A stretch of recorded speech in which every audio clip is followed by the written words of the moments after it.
sees my own silhouette. I'm getting stronger, step by step. The clock is ticking, but there's no time for regrets.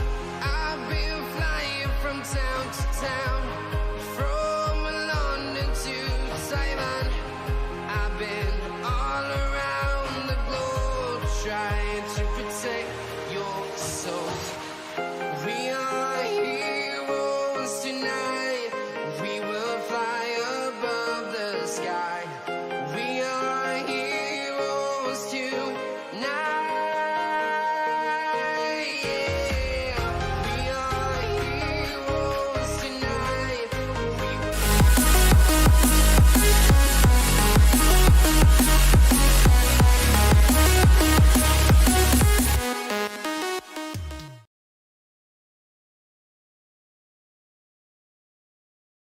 Hello everyone. Welcome to the Football Chatbox. My name is Ryan, and how are you doing? Welcome to Double Game Week 29's transfer plans video. We're basically going to be looking at how Game Week 28 went, look at the matches, and basically see which players we would want for Game Week 29.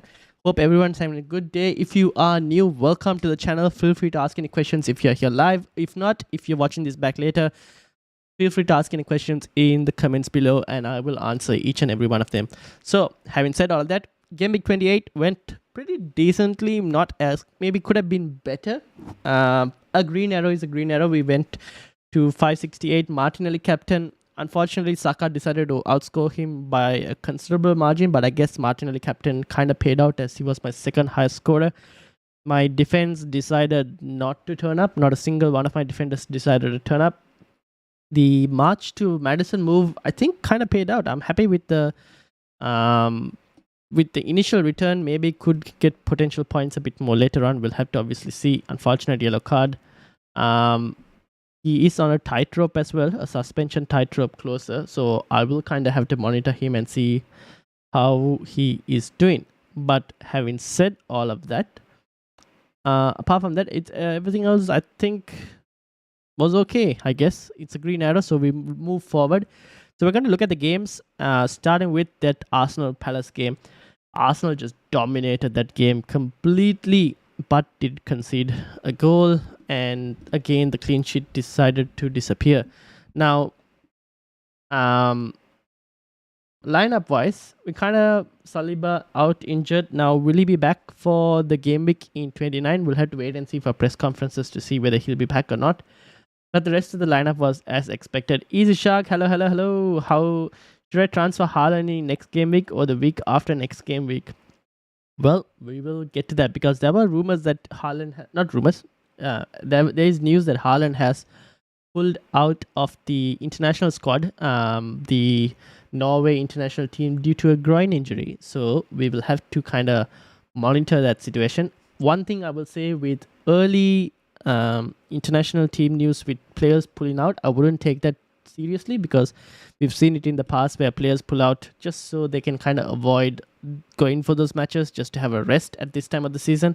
So I wouldn't take them as serious compared to maybe if they get it way later and then the manager comes out and says they're injured. FPL Matt Day, how are you doing? Welcome as well. Welcome to the channel. So yeah, Arsenal Palace. I watched this game live. Tin, welcome. I watched this game live, and the one thing that stood out to me was the fact that Saka was getting the ball a significant amount of times. Like every time, because I was watching this hoping that Martinelli will get on the end of stuff, but Martinelli didn't really get on the end of stuff at times.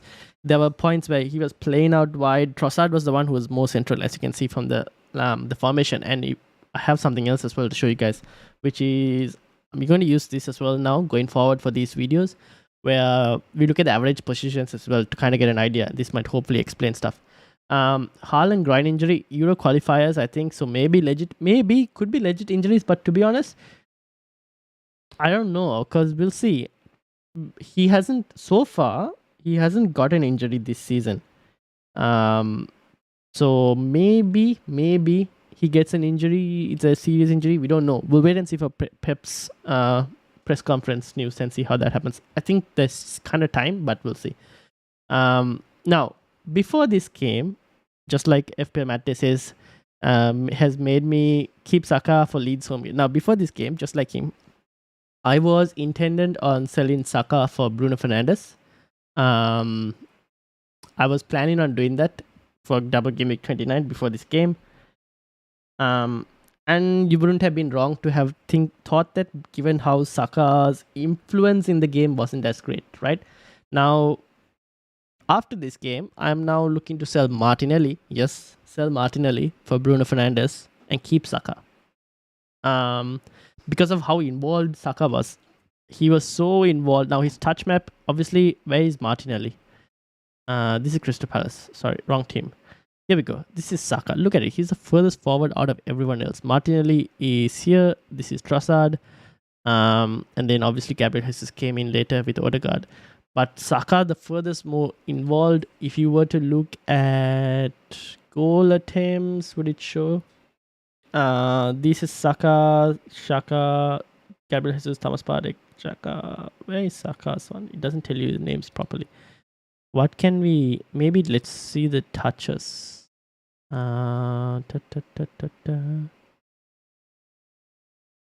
Let's have a touches for Bukayo Saka. Alright. As you can see, a lot significant red part in the penalty area box. Last minute change captaincy from Saka to Kane just because everyone was going for Kane. No, I switched from Saka. I switched from last minute. I switched from Kane to Martinelli on the stream. What about sell Odegaard for Bruno? I only have Odegaard and Saka. I would sell Odegaard. Yes, I would sell Odegaard for Bruno instead of Saka. I think Saka could be very useful against Leeds. So this was his involvement compared to, let's say, if we were to go for Odegaard, a bit more outside the box. Now, Odegaard was very useful in the game. I've owned Odegaard before, and he was continuing to do Odegaard stuff where he just does the thing before the assister, or sometimes becomes the assister, but goal scorer. At times he had a few opportunities, but not as much as what Saka had. Martinelli was a bit quiet. I think there was an instruction for him to play more wide, and it was kind of showing. He was playing more wider. Not only even when wider, when they were defending as well, I noticed this. Saka was, when they were defending, Saka was the one who was further forward in the defensive position. Out of the midfield four, when they switch into a midfield four, or even if you look at the front three, Saka is further forward, Trossard a bit more back, Martinelli is way more back. At times he was in line with the back four as well. He was closer to the back four. So I don't know if that's just an instruction for him to defend a bit more, but that was kind of the case. Now I don't know if that is because you're going up against Zaha and you wanted help to kind of defend, right? Because Zaha is on the left, same position, would that be the same position which Martinelli occupies? Yes, right? It would, if I'm not mistaken. No. That would be Saka's side. So who is this? This is Olise. Okay, Olise's side. So looking at how Olise is further behind and Martinelli be behind, maybe it pushed back Olise a bit. I don't know. Could be. But it felt like he wasn't as involved. So we'll have to see how that goes for the next game. But for Leeds, I think I'm going to keep Saka and sell Martinelli. But yeah, Saka just changed my mindset. I mentioned this on when we did the free hit video with the FPL SideNet guys, and I was like, points change your ideas about players, and that's basically what happened here. So Saka, I'm keeping. In terms of Arsenal players, I think a lot of people are looking to sell. And if you're selling, I don't mind selling the defense. I'm looking to sell Gabriel for some defender. I haven't decided which one yet. Probably Shaw or Chilwell.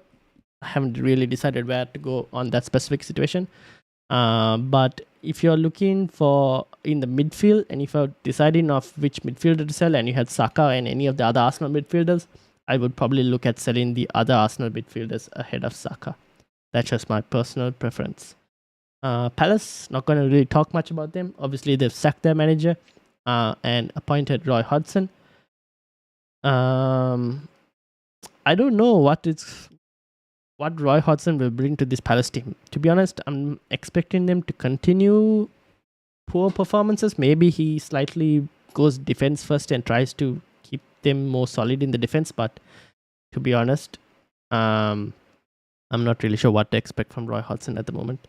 But that's the Arsenal-Everton game. Let's look at, Arsenal-Palace game. Let's look at the Chelsea-Everton game. 2-2. Didn't see this coming, did we? Chelsea, obviously Havertz on the scoreline. Kind of expected him to continue his good performances, and he has continued his good performances. And now I'm thinking, because of what Saka has done, I kind of need to, and also because I've kept Haaland, I have a front line of Haaland, Kane. I'll show you guys. I have a front line of Haaland, Kane, and Tony. And I have 1, 2, 3, 4, 5 single game because at the moment with 2 free transfers. Kane is someone I'm thinking of removing for the moment. I'm looking to remove Kane for a couple options. One being Havertz. And he did play well. That was one that I was considering. Another being Isak, we'll talk about him. And the third being Watkins as well, but we'll get to that when we come to the Aston Villa game. Definitely wondering if I should get Bruno, a good transfer in my opinion. Yep, I also probably agree with that. Definitely wondering if I should get Bruno by transferring out Odegaard for him. What about Gabriel Shaw for -4? I don't mind Gabriel Shaw for a -4. I would also probably I'm also probably looking to do that for a -4. Gabriel Shaw or Gabriel Chilwell. I haven't decided. The reason I'm leaning towards Shaw more is bonus points potential, and I've seen that United, even though without Casemiro, I feel a bit more slightly confident of their ability to keep a clean sheet compared to Chelsea's ability to keep a clean sheet. That is the main reason I'm currently leaning more towards Shaw than Chilwell, but I haven't decided. But yeah, I think that's also not a bad move. Especially if we need the money to be able to afford Bruno. Now, where were we? Chelsea, Everton. Now, Everton, I mean, we sell Tarkowski in a double game week, gets nothing, and then continues to perform after that. Not going to speak too much about Everton. I think they're going to be hard to play regardless of whoever they play against. Because if you look at the Premier League table, it's basically a death. From, where is it? 12? Yes. From 12th place to relegation, it's going to be jam-packed. What is it now? It was 5 points before, now it's 4 points. So it's really, really tight from 12 to the bottom. So expect every team in this bottom 8 to take points of the remaining 12. In any given game week, it's possible. Because every game is a cup final for these games. So just like Everton, I wouldn't be surprised if their next team against is Spurs as well. The next game is Spurs at home at Goodison. Spurs, we don't know whether they'll be with Conte or without Conte. We don't know that as well. There is that rumor flying about. So few things to kind of consider, which is why I'm like, maybe I can go without Kane, is what I'm thinking at the moment. From another point of view, let me bring this up. Average positions, as you can see, Felix. I need to get his name pronunciation correct. Felix was the most significant ahead. Havertz right just there. Pulisic. Now Chilwell did have pretty good attacking opportunities, but I was a bit annoyed the fact that Pulisic also tended to occupy similar positions as Chilwell, which is kind of showing. Reece James is Reece James, but his injury is kind of worrying me, so I'm not going towards him. In terms of touch heat map for, let's say, Chilwell. Would have expected highly a bit more. I would have liked to see a bit more in the attacking third. For Havertz, it's the same thing. Now, one thing to kind of mention with this, because Havertz does tend to rotate about in certain places, but we kind of know where they're going to be. And this is something I kind of witnessed. Where is it? So Chelsea's next opponents are Aston Villa and Liverpool. Now, I'm going to slightly touch on the Aston Villa game because I kind of noticed this. Was now for me initially that Aston Villa game, I'm going to slightly touch on it because it's kind of relevant to Chelsea, is because I felt Villa was slightly lucky to keep a clean sheet in that game.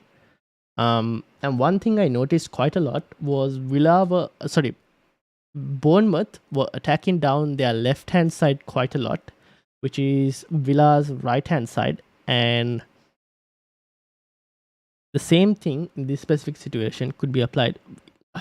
Now, that was Bournemouth. Now, Chelsea, on the other hand, if you look at their left hand side, it's probably Chilwell who is the main player around here, and maybe Pulisic or Sterling, whoever. If they get the same opportunities that Bournemouth get, I think these two, like Chilwell, could be a really good pick. Now, that's why I'm thinking between Chilwell and Shaw, because Chilwell could be a really good pick if he gets that opportunity to bomb down Villa's right-hand defense. The next game is Liverpool. Now, that is Salah and Trent down that side. Now, that could be a slightly different situation where maybe Chilwell has to do a bit more defensive work, or maybe whether it's Badashil or Cucurella on this side, they might have a bit more work, and Chilwell might have to help support to try and track back Salah. We don't know. We're not really sure on that specific situation, or maybe he'll be instructed to get in behind Trent.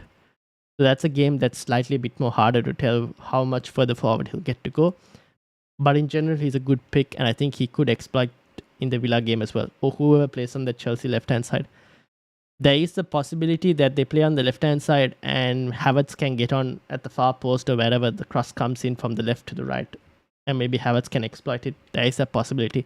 Joao Felix could also be a decent option if he tends to operate more from the left going towards the center, but we've seen him occupy the right as well at times, so him and Havertz tend to sometimes switch in game. But yeah, those are just some observations that I noticed, but yeah, I'm not really sure where I'll go, but just a few observations. Everton, not really going to touch much because no double game weeks to be speaking about. Hopefully what I'm saying kind of makes sense to people. Let me know if it doesn't. Next up was Southampton versus Tottenham. What a crazy game this was. I don't even know what to say about this game. I mean, you look at this graph in terms of momentum, and it's not really one-sided. If anything, it's Southampton dominating most of the game, with Spurs having decent sections of chances. Now, obviously, Richarlison injured again, which doesn't help. Spurs as a team, I don't know where they're going to be in this international break. I think the discussions around Conte will kind of impact how we look at Spurs going forward as well. And also who they get in as manager. That could also be another big question mark. So right now, it's probably hard to predict what Spurs will be like. So I'm not going to really talk too much about looking to bring in any of their players. If anything, I'm looking at maybe selling Harry Kane. From Southampton's point of view, I mean, not looking really at any of their players. I don't think they have any doubles coming up as well, so I'm not really interested. From a touch map point of view, again, XG, look at the XGs for both sides. 2.51 for Southampton, 2.27 for Spurs. So Spurs could be got at, and I can see Everton giving Spurs a tough game, to be honest.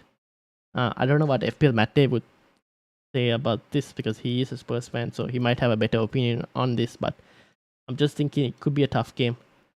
If Conte is there. If no Conte, maybe there's a new manager bounce and Spurs do better, but it's hard to say at the moment. Apart from that, nothing really too much to add into this game, apart from if you're willing to get rid of Kane, I don't really mind it. That's just my take.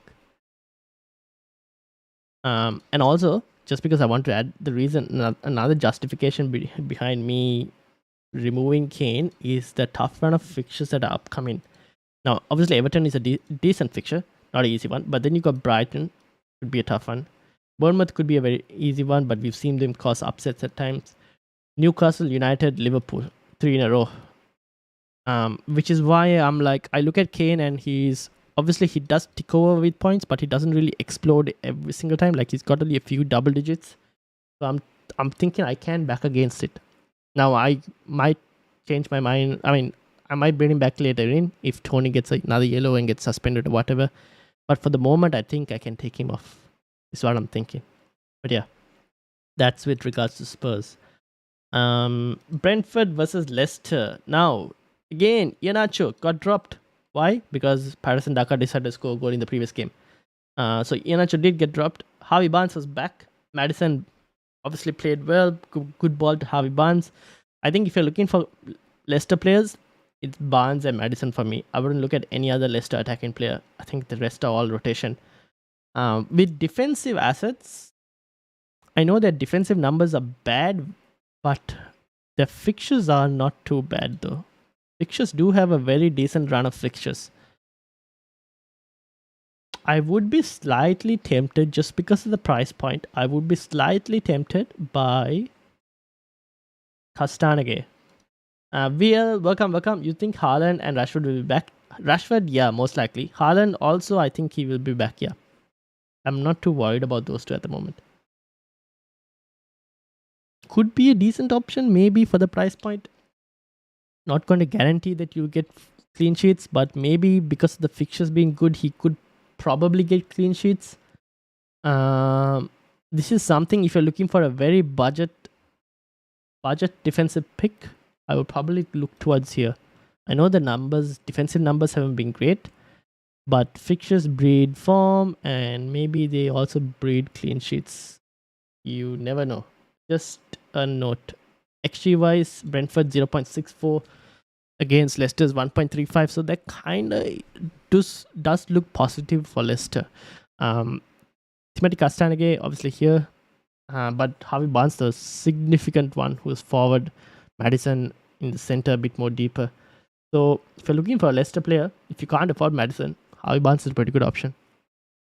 From Brentford's point of view, if you still have Tony, I would keep him, even though he is one yellow card away from suspension. I would risk it, most likely, to keep him because I think he's still a decent player. Am I expecting big points? Against Brighton and United, both are two tough games. Not really. Apart from that, there is Rico Henry. People will have. If you have Rico Henry, I'm not going to expect clean sheets from either of one of the games. For Brentford between Brighton and United, but there is a chance they get at least one clean sheet, maybe. But if you want to get rid of a Brentford defender, if you are in the luxury to get rid of a Brentford defender, yeah, I don't mind doing it if you wanted to. But yeah, just kind of keep that in mind that the chances of them getting a clean sheet in either of the games are very low. I'm worried about having Matty Cash. I feel Villa won't keep any clean sheets in the double game week. Also doubt Brentford will keep a clean sheet. Yeah, I doubt Brentford will keep a clean sheet. If they were to keep a clean sheet, chances are it'll be the Brighton game. Just because the Brighton game is the one they are... Oh no. To be honest, very unlikely to keep a clean sheet. Both games are away. So if you have the luxury to remove your Brentford defender, then I don't mind doing it. If not, you just keep him. I think a lot of people have Arsenal defenders, and to be honest, I don't think even Arsenal, looking how Leeds are performing attacking wise, chances of Arsenal also keeping a clean sheet are low. So maybe in that situation, you remove the Arsenal defender for a Brentford player, just because of the price points as well. It also depends on who you have from Brentford. People who have Ben Mee, it's almost the same price if I'm not mistaken, compared to an Arsenal player. So then in those specific situations, you probably remove Ben Mee, keep your Gabriel or Ben White or whoever you have. So it depends on which players you have. With regards to Matty Cash, I do agree. Fixtures also not the best. Obviously Leicester and Chelsea. Just because of how I think they were kind of lucky to keep the clean sheet against Bournemouth. If there was a better team in a better attacking moment, I think another team would have scored against Aston Villa. So I do agree. Chances of them also keeping a clean sheet are low. But Matty Cash does have potential attacking returns. So that's what you're keeping him from most likely. Clean sheets, a bit less. But since we're talking about that Aston Villa versus Bournemouth game, let's bring it up. 3.66 XG versus 1.36. 1.36 is actually pretty high. Especially given that it's Bournemouth that's doing it. So if it was a better team, I think you could see a bit more attacking. Matty Cash, on the other hand, is here. Who is here in front? Alex Moreno. Ooh, interesting. So yeah, from Aston Villa's point of view, I think Watkins is still a good player to have. If I was to pick a striker to bring in for game week 29 between Watkins, Havertz, Isaac, any other strikers? Not at this moment. No, between those three, I'm still slightly leaning towards Havertz.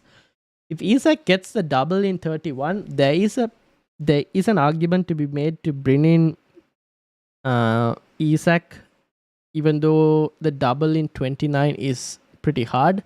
If he gets the double in 31, there is an argument to be made to do that, and also because he plays in game week 32, when a lot of people will either be looking to, one, if they can save their free hit chip, to save it, or people will be playing the free hit chip and they don't really, well, they won't really care after that. So we kind of have to see whether we get any double game week 31 news before the deadline in 29. If it does happen, there is an argument to be made that Isak is a decent option, because United and West Ham, we don't know what the United game will be like. Maybe he could get something. West Ham, there are chances of him getting attacking returns, because West Ham aren't the most defensively secure team. So there is a possibility that he becomes a better striker option if we get that news for the double in 31. Apart from that, Watkins, I think, is still a decent option. I just prefer Havertz slightly over him. So apart from that, anything else to add from Bournemouth's point of view? Not really. I'm not really going to add anything from them. Do they have a double? No, they don't. They do have a double against Fulham and Brighton, both at home. If you were looking for a Bournemouth player as a punt, Philip Billin is probably the one, because he's on set pieces as well. Apart from that, maybe Autara, extremely differential punt, but not really anyone else. Wouldn't probably look at anyone else, to be honest. If you were to look at XG as well and sort this by expected goal involvement, yeah, here you go. Autara, 0.46, second highest after Anthony. But I probably wouldn't look too much at Bournemouth. So yeah, that's Villa and Bournemouth. The next game was, if I'm not mistaken, Wolves versus Leeds. What another crazy game. Leeds are going... Huh? Geesh. Is this actually how it worked? Now, I didn't watch this game. So this is some insane, crazy momentum switch. Imagine Leeds scored 4 and didn't have most of the position as well. Interesting. Let me go and check what this game said, like XG wise. So XG wise, 2.78 for Wolves against Leeds is 1.62, but it ended up 4-2 on the other way. So maybe you should have said, okay, should Wolves have scored more? XG wise, maybe, but we've known that they're not as clinical as before. I mean, they're not a clinical team, so it kind of makes sense that they kind of only scored 2. Leeds scored 4 from 1.62 XG. Maybe kind of overperformed, but at the same time, we know Leeds are basically going gun-ho to try and win games, and I expect them to do the same against Arsenal as well, where they just go full-on attack to try and win the game, which would leave space for them in the defense for the likes of Saka, Martinelli, and the Arsenal attackers to exploit. I won't expect Arsenal to keep a clean sheet, but I do expect Arsenal to score a few goals though against Leeds. So that should be a pretty good game for your Arsenal attackers if you have them. Even though it's a single game week, I would still probably keep at least one if possible. Apart from that, from Leeds' point of view, if you're looking to get in anyone, I really can't recommend anyone too much. I mean, okay, wait, I can probably recommend someone, which is, where's Rodrigo? Was it Rodrigo? Who was it? Let me check.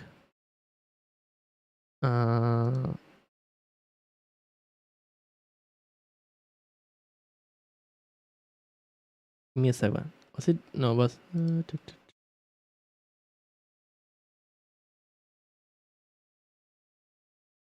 Okay, Rodrigo played only 23 minutes. Okay, so probably not him. I guess Harrison is a decent option, but I think a lot of people will be looking for different midfielders. So we probably wouldn't be looking at Harrison. I mean, Harrison maybe could be. It's either him or Somerville, to be honest. From Leeds. Apart from that, I am not really sure if you want any other Leeds players. The Nottingham Forest fixture is good.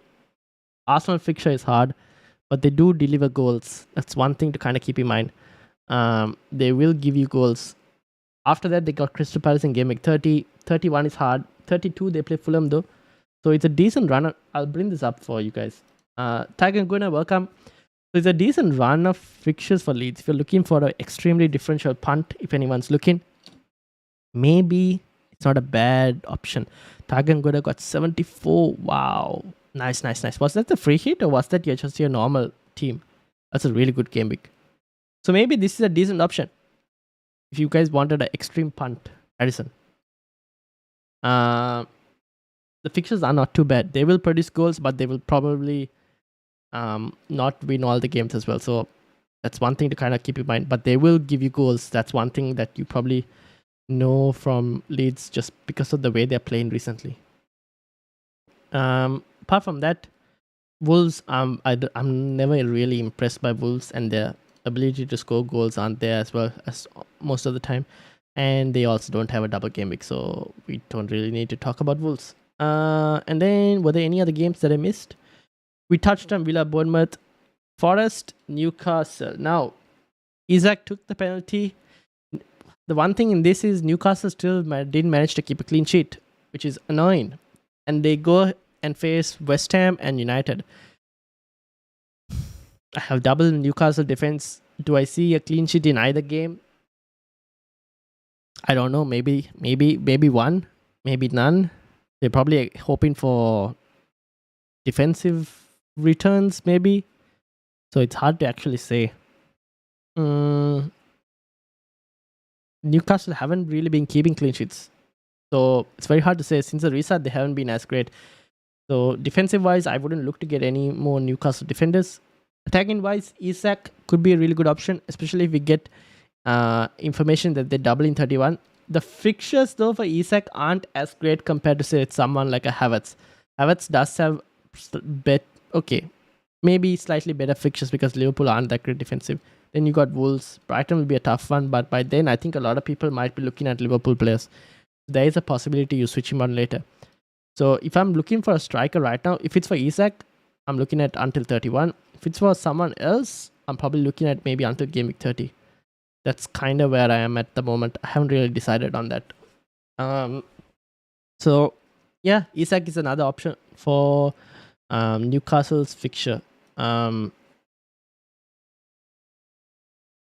Anyone else with thoughts on this Newcastle game? I don't really have any much else to add into that. And that's basically it from the fixtures. Ruhil says into 1.8. Nice, Ruhil. Let's get you into that top 1 million. By the end of the season, somehow we're going to get you into that top 1 million. Few things to add for Game Week 29. We haven't covered West Ham or United. Now, United also, I think Bruno is still a pretty good option for me, at least. I still think Bruno is a good option. Shaw maybe could be a decent option. But I wouldn't be too confident again on clean sheets. Maybe you could expect one. I wouldn't expect two, to be honest. Bruno's points as well is very hard to predict. So if Eriksen is back, right? There are rumors that Eriksen will be back. If he's back for Game Week 29, then I think that increases Bruno's appeal because Eriksen will be holding that slightly deeper role. Bruno can go more forward, which means more potential for points. So that would potentially increase Bruno's appeal. For West Ham, something to add is we haven't spoken, but I think Bowen is on really good form for West Ham. So anyone wanted another midfield punt. Jared Bowen is on decent form for West Ham, if I'm not mistaken. I think in the Europa League conference game he scored 2. So maybe he's someone as well that anyone wants to have a look at. Nice hair color. It's black. It's been black always. I don't. Thank you. So yeah, that's basically it for anyone who wants to know with regards to double game week players. I think we've kind of touched on like slightly on every team. We'll be going more in depth in next week. When most of the internationals are done and all of that. Any double game week? Well, no new announcements. Basically, what we know at the moment. So yeah, we'll have more discussions on the podcast next week and a deadline stream as well. But apart from that, I think that's basically it to touch on for this week. Just to recap what happened in 28. Just okay, quick recap on players I would target from the teams. City, if you have Haaland, keep Haaland. Could be good. Maybe monitor this groin injury situation. Wouldn't really look to bring in any new any new players. If you want to bring in Haaland though, maybe you could even, I wouldn't even mind if you're trying to remove Kane, maybe do Kane to Haaland as a move. I'm not too against that as well. Or Tony to Haaland, that could also be a decent option. Any news on Darwin? Not at the moment. So for any injuries that has happened right now, I wouldn't really think about it too much for the moment. Next week, if we still think that they're kind of out for quite a bit, then we'll probably discuss. For now, I'm not too worried about any injuries that are happening at the moment. Just because there is a possibility where players just get pulled out of international squad just to get like a rest and also wouldn't look too much into it or wouldn't read too much into it at the moment. When's your next screening? So next live stream will be next week, most likely on a Wednesday for the podcast. And then deadline stream on the Friday. Apart from that, I will see if I maybe release a few recorded videos in the middle. We'll see. But next one will be next Wednesday. So maybe take a break from FPL. Enjoy it while you guys can. And we'll talk more FPL next week. That's the kind of thing. Recap. Yep, we will do recap now. So yeah, recap. So City, basically Haaland good. Liverpool, Salah has potential against big teams. Apart from Salah, I'm not looking into anyone else at the moment. If you still have Salah, I think Rushant, who is part of the podcast panel, still has Salah. I think he's a decent option to still hold if you have him. He does tend to perform at times against big teams, so could be a decent option. From Arsenal against Leeds, it is a single game big fixture, but I still think Arsenal will score goals in this game. So if you have Saka, I'll probably keep him. I have Martinelli. I'm looking to probably sell Martinelli and Gabriel. I'm not too worried against selling Arsenal defense because I think they might concede. What time roughly? The podcast will most likely be 9 p.m. Sydney time. 9 p.m. Sydney time. Which team has double game week? You can find all of that on the fixtures here. So we're basically going through the teams. Leeds, I mean, you want Harrison as a punt, possible. They do have a double game week against Forest as well, so could be a pretty good fixture for them. Bournemouth, Fulham, not really looking at either team. Fulham as well, with Mitrovic potentially looking at maybe a longer ban as well. We don't know what's going to happen with that.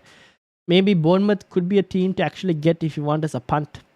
They could potentially score a few goals against Fulham. You never know. Brighton, if you have your Brighton players, keep them.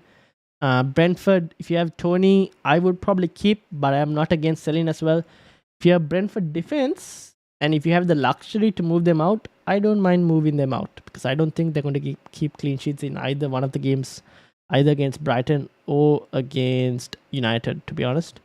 Palace, Leicester. Palace, I am not going to touch on because new manager against Roy Hodgson, so we have no idea. Leicester, I think Harvey Barnes or Madison are good options. Apart from that, if you wanted a defensive pick, Castanege as a defensive pick is a decent option.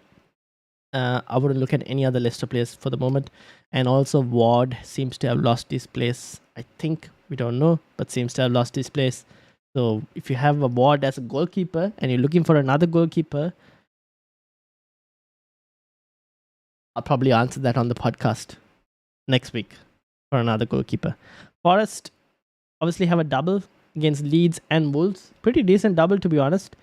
So I still think Brennan Johnson, who is now back, now that we know he's fit, is a decent option from Forest. Apart from that, not really anyone. Maybe Morgan Gibbs-White is a very outside punt, but yeah, not looking.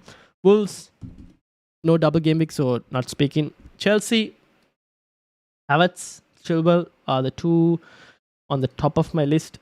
Felix would have also been on the top if he had penalties, but he doesn't. So those two are the only ones. And I have Kepa, so I'm kind of keeping Kepa. Aston Villa, Watkins is on top of my list. If you wanted to look at a player from Aston Villa. Apart from that, if you have a Villa defender, if you had a Villa defender this week against Bournemouth, I think you were very lucky to keep a clean sheet. I thought if any other team might have scored against Villa. So keep in mind that they potentially might not keep a clean sheet in either one of their doubles against Chelsea or Leicester. And then West Ham, Bowen, decent option. Southampton, no doubles, so not going to talk.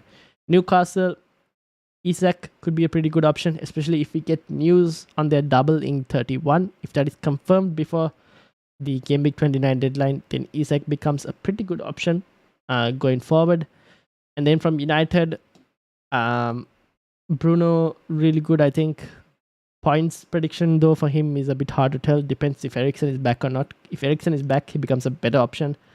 Rashford, obviously, a lot of people have, so that not really want to say it. I'm not going to talk too much, but then Shaw could be a decent option. Will they keep 2 clean sheets?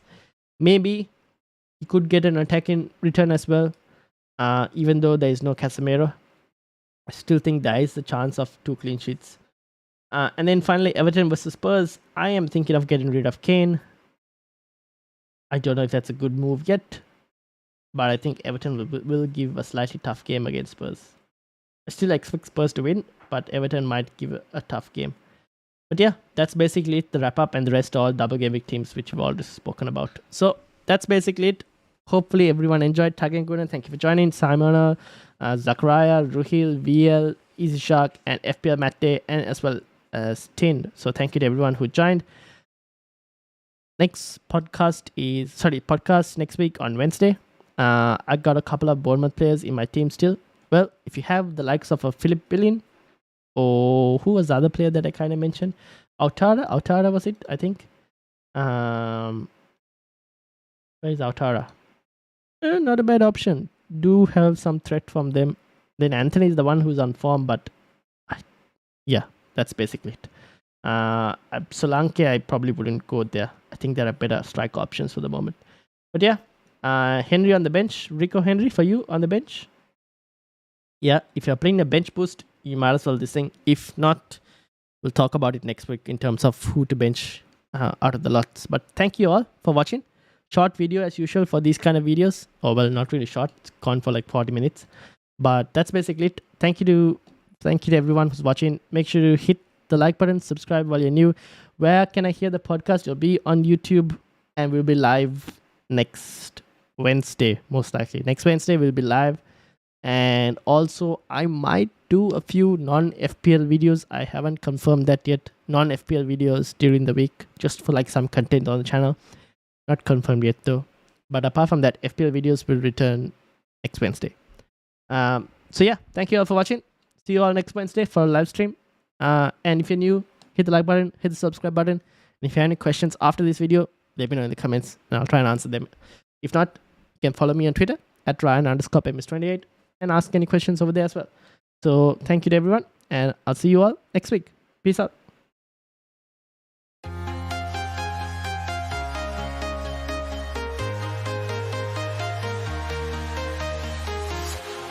walking alone, the streets are empty. The only thing I can see is my own silhouette.